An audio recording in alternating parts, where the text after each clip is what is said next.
Kembali lagi di berita utama bersama saya Tata Novasiliana. Saudara, kecelakaan rombongan wisatawan asing terjadi di jalur wisata Gunung Bromo Probolinggo, Jawa Timur Sabtu sore. 4 orang terluka dalam peristiwa ini.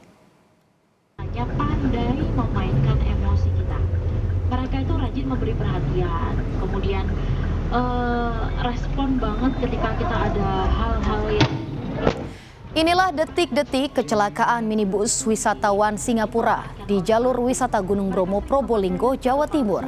Kecelakaan bermula saat kendaraan melaju dari arah Bromo dan di waktu bersamaan 3 kendaraan lain melintas naik menuju kawasan wisata. Kerasnya benturan membuat penumpang di dalam mobil Renault terluka. Diduga kecelakaan terjadi akibat sopir minibus gagal mengendalikan laju kendaraan karena remblong.